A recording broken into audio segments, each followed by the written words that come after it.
তো রাসূলুল্লাহ সাল্লাল্লাহু আলাইহি সাল্লাম বলতেছেন, বনু কালাব গোত্র যত ছাগল পশু লালন পালন করে, এদের শরীরে যত পশম রয়েছে, এই পশমের চেয়ে বেশি বনি আদমকে আল্লাহ তাআলা এই পবিত্র রজনীতে ক্ষমা করে দেন। সুবহানাল্লাহ। আকায়ে নামদার হাবিবে কিবরিয়া জিগর গোশায়া মেনা মুহাম্মদ মুস্তাফা আহমদ মুজতবা সাল্লাল্লাহু আলাইহি ওয়াসাল্লাম ইরশাদ করেন, আল্লাহ তাআলা শাবানের মধ্য রজনীতে সমস্ত সৃষ্টি জগতের দিকে বিশেষভাবে মনোনিবেশ করেন। সবাইকে ক্ষমা করে দেন দুই শ্রেণীর ব্যক্তি ব্যতি রেখে। কই শ্রেণীর? মুশরিককে ক্ষমা করেন না, এবং যারা পরস্পর একজন আরেকজনের সাথে দুশ্মনী করে, বিদ্বেষ পোষণ করে, সেই সমস্ত মানুষদেরকেও এই মহাক্ষমার দিবসেও ক্ষমা করেন না। 5টি রাত এমন রয়েছে, এই 5 রাতের মধ্যে যদি আপনি সজাগ থেকে যদি ইবাদত করেন, জান্নাত আপনার জন্য অবধারিত। সুবহানাল্লাহ। عن معاذ بن جبل رضي الله تعالى عنه قال قال رسول الله صلى الله عليه وسلم من أحيا 5 ليال وجبت له الجنة ليلة التروية وليلة عرفة وليلة النحر وليلة الفطر وليلة النصف من شعبان। যেটা আমাদের দেশের মধ্যে শবে বরাত নামে প্রসিদ্ধ।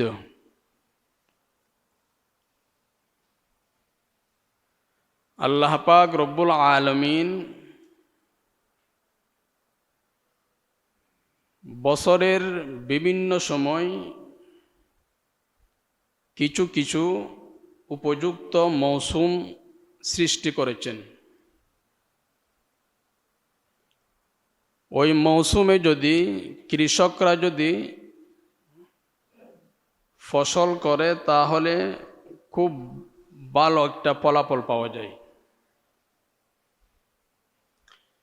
তেমনিভাবে আল্লাহ পাক রব্বুল আলামিন বছরের কোনো কোনো মাস বা তার দিবারাত্রিতেও আল্লাহ তাআলা ইবাদত বন্দেগী করার জন্যে বরকতময় ও বৈশিষ্ট্যময় কিছু সময় সৃষ্টি করেছেন, যেখানে অল্প ইবাদত করলেও খুব ভালোভাবে খুব ভালো প্রতিদান আল্লাহ তাআলার পক্ষ থেকে পাওয়া যায়, যেটা অন্যান্য সময় অনেক কষ্ট করার পরও অর্জন করা সম্ভব নয়। এই মুবারক সময়গুলোর মধ্য থেকে একটি সময় হলো লাইলাতুন নিসফি মিন শাবান, শাবান মাসের মধ্য রজনী, যেটা আজকে মাগরিবের পর থেকে সুবহ সাদেক পর্যন্ত থাকবে।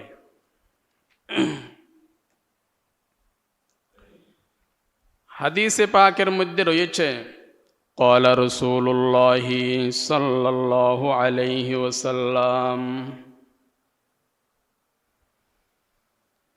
ইয়াত্তালিউল্লাহু তাবারাকা ওয়া তাআলা লাইলাতান নিসফি মিন শাবান ইলা খালকিহি فيغفر لجميع خلقه إلا لمشرك أو مشاهن। آقائے نامدار حبیب کبریا جگر گوشیا منا محمد مصطفیٰ احمد مجتبی صلی اللہ علیہ وسلم ارشاد করেন, আল্লাহ তাআলা শাবানের মধ্য রজনীতে সমস্ত সৃষ্টি জগতের দিকে বিশেষভাবে মনোনিবেশ করেন। সবাইকে ক্ষমা করে দেন, দুই শ্রেণীর ব্যক্তি ব্যতি রেখে। কই শ্রেণীর? মুশরিককে ক্ষমা করেন না, এবং যারা পরস্পর একজন আরেকজনের সাথে দুশ্মনী করে, বিদ্বেষ পোষণ করে, সেই সমস্ত মানুষদেরকেও এই মহা ক্ষমার দিবসেও ক্ষমা করেন না। এর মধ্য রজনী, যেটাকে আমরা শবে বরাত হিসেবে জানি, এটাকে আমরা অবশ্যই মূল্যায়ন করব ইনশাআল্লাহ। মূল্যায়ন কেমনে করব? যেমনে রাসূলুল্লাহ সাল্লাল্লাহু আলাইহি ওয়াসাল্লাম করেছেন। 5টি রাত এমন রয়েছে, এই 5 রাতের মধ্যে যদি আপনি সজাগ থেকে যদি ইবাদত করেন, জান্নাত আপনার জন্য অবধারিত। সুবহানাল্লাহ। عن معاذ بن جبل رضي الله تعالى عنه قال قال رسول الله صلى الله عليه وسلم من أحيا 5 ليال وجبت له الجنة ليلة التربية وليلة عرفة وليلة النحر وليلة الفطر وليلة النصف من شعبان। মুআজ বিন জাবাল রাদিয়াল্লাহু তাআলা আনহু থেকে বর্ণিত, রাসূলুল্লাহ সাল্লাল্লাহু আলাইহি ওয়াসাল্লাম ইরশাদ করেন,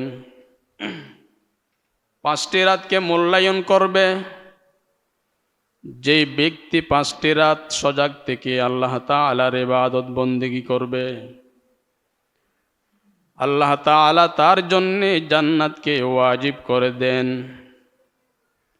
1 নং হলো জিলহজ মাসের 8 তারিখ রাত্র, যেটাকে ইয়াউমুত তারবিয়া বলা হয়। 2 নং হলো ইয়াউমা আরাফা, আরফার রাত্রি, যেটা জিলহজ মাসের 9ম রাত্র। 3 নং হলো ইয়াউমান নাহারি, জিলহজ মাসের 10ম রাত্র, যেটা কুরবানির রাত্র, ঈদুল আযহার রাত্র। 4 নং হলো ইয়াউমাল ফিতরি, রোজার ঈদের রাত্র। 5ম নং হলো লাইলাতান নিসফি মিন শাবান, শাবানের মধ্যতম রজনী, যেটা আজকে মাগরিবের পর থেকে শুরু হয়ে যাবে। যেই ব্যক্তি 5টি রাতকে মূল্যায়ন করবে, এই 5টি রাত্র সজাগ থেকে আল্লাহ তাআলার ইবাদত বন্দেগী করবে, জিকির আজকার করবে, তেলাওয়াত করে কেটে দিবে। রাসূলুল্লাহ সাল্লাল্লাহু আলাইহি ওয়াসাল্লামের নূরানি জবান থেকে ঘোষণা স্পষ্ট, ওয়াজাবাত লাহুল জান্নাহ, আল্লাহ তাআলা তার জন্য জান্নাতকে ওয়াজিব করে দিবেন। শবে কদর, লাইলাতুল কদর তো আছেই, সেটা তো কোরআন হাদিস দ্বারা প্রমাণিত রয়েছে, সুস্পষ্ট কোরআনের মধ্যে রয়েছে। এছাড়া যেগুলো কোরআনে সুস্পষ্টভাবে নাই, রসুল হাদিসে পাক দ্বারা নিজের নুরানি জবান দ্বারা সেটাকে স্পষ্ট করে দিয়েছে।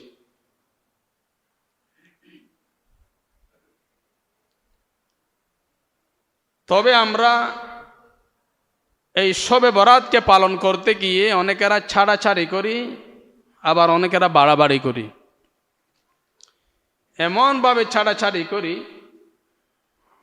শবে বরাত বলতেই, অর্থাৎ লাইলাতুন নিসফি মিন শাবান, শাবান মাসের মধ্য রজনী বলতেই এর ফজিলত কিছুই নাই। আরেক দল এমনভাবে এটাকে পালন করে, বিভিন্ন জায়গায় মাইকে সবিনা পড়ে, হালুয়া রুটির ব্যবস্থা করে, আতশবাজি করে, মসজিদ এবং বিভিন্ন হানাকার মধ্যে আলোকসজ্জা করে, কবরস্থানের মধ্যে আলোকসজ্জা করে, যেটা এই রাত্রির কোনো করণীয় না, বরঞ্চ বর্জনীয়। এই রাত্রির করণীয় হলো একমাত্র করণীয় আল্লাহ তাআলার তৌফিক অনুযায়ী, আপনার স্বাস্থ্য অনুযায়ী যতটুক পারেন সুন্নত মোতাবেক ইবাদত বন্দেগী করবেন। এটা হলো আজকে রাত্রের করণীয়।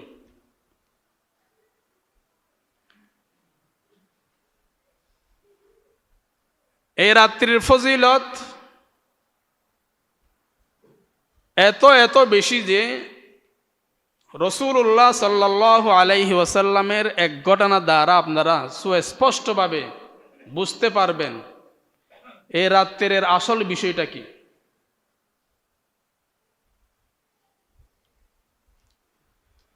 আয়েশা রাদিয়াল্লাহু তাআলা আনহা থেকে বর্ণিত হাদিস, عن عائشة رضي الله تعالى عنها قالت فقدت رسول الله صلى الله عليه وسلم ليلة। আয়েশা রাদিয়াল্লাহু তাআলা আনহা বলেন, একদিন রাসূলুল্লাহ সাল্লাল্লাহু আলাইহি ওয়াসাল্লামকে আমি আমার বিছানায় পাই নাই। আমার ফালার দিন। একাধিক স্ত্রী থাকলে ফালা রাখতে হয় কি রাখতে হয়? ফালা বুঝেন? ফালা বুঝেন না তো সবাই বলেন, নাহলে আমার বুঝাইতে হবে তো। একাধিক স্ত্রী থাকলে কি রাখতে হয়? ফালার সিস্টেম রাখতে হয়। হাসবেন না। আয়েশা রাদিয়াল্লাহু তাআলা আনহা বলেন, আমার ফালার দিন একদিন আমি রাসূলুল্লাহ সাল্লাল্লাহু আলাইহি ওয়াসাল্লামকে পেলাম না। রাসূল আমার ঘরে তশরিফ এনেছিলেন ঠিক, কিন্তু হঠাৎ চলে গেলেন।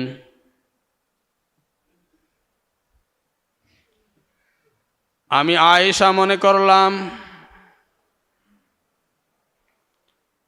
রাসূলুল্লাহ সাল্লাল্লাহু আলাইহি ওয়াসাল্লাম বোধহয় আমাকে ছেড়ে আমার কোনো সতীনের ঘরে চলে গেল। কারণ যাদের সতীন আছে তাদের একটু সন্দেহ হয়, স্বাভাবিক। আয়েশা রাদিয়াল্লাহু তাআলা আনহা চিন্তা করলেন, সম্ভবত আমাকে ছেড়ে রাসূল অন্য কোনো সতীনের ঘরে চলে গেল। হযরতের অন্য আরো স্ত্রী আছে না, এই স্ত্রীর গৃহে চলে গেল। এ ভেবে আমি রাসূলুল্লাহ সাল্লাল্লাহু আলাইহি ওয়াসাল্লামের অনুকরণ করে পেছনে পেছনে হাঁটলাম। দেখলাম জান্নাতুল বাকির মধ্যে রাসূলুল্লাহ সাল্লাল্লাহু আলাইহি ওয়াসাল্লাম জান্নাতুল বাকির মুর্দাগান যারা আছে তাদের জন্য দোয়া করতেছেন, শহীদগণের জন্য দোয়া করতেছেন। যে সমস্ত সাহাবা সাহাবিয়াত এই জান্নাতুল বাকির মধ্যে দফন করা গেছে তাদের জন্য দোয়া করতেছেন। খুবই মনোযোগ সহকারে দোয়াতে লিপ্ত। হযরত আয়েশা সিদ্দিকা রাদিয়াল্লাহু তাআলা আনহা রাসূলুল্লাহ সাল্লাল্লাহু আলাইহি ওয়াসাল্লামকে এই অবস্থা দেখে ভাবতে লাগলো, হায় আমি তো দুনিয়া নিয়ে চিন্তায়, আমি তো দুনিয়া নিয়ে ব্যস্ত, আর রাসূল তো পরকাল নিয়ে ব্যস্ত। আমি দুনিয়া নিয়ে ব্যস্ত মানে কি বুঝিয়েছে? রাসূল কেছে জান্নাতুল বাকির মধ্যে কবর জিয়ারত করানোর জন্য, রাসূল সেটা নিয়ে ব্যস্ত। আর আমি ভাবতেছি রাসূল অন্য ঘরের অন্য কোনো স্ত্রীর ঘরে চলে গেছে মনে হয়। এটা মনে মনে ভাবতে লাগলো। রাসূলুল্লাহ সাল্লাল্লাহু আলাইহি ওয়াসাল্লামকে জান্নাতুল বাকির মধ্যে দেখে চুপে চুপে হযরত আয়েশা সিদ্দিকা রাদিয়াল্লাহু তাআলা আনহা নিজ গৃহে চলে আসলো। রাসূল জান্নাতুল বাকির আমল থেকে ফারেগ হওয়ার পর আয়েশা সিদ্দিকা রাদিয়াল্লাহু তাআলা আনহার রুমে প্রবেশ করলো। হযরত আয়েশা রাদিয়াল্লাহু তাআলা আনহা দৌড়ে দৌড়ে আসার কারণে ঘন ঘন শ্বাস প্রশ্বাস ওঠানামা করতে লাগলো। আমাদের প্রিয় নবী সাল্লাল্লাহু আলাইহি ওয়াসাল্লাম আয়েশার এই অবস্থা দেখে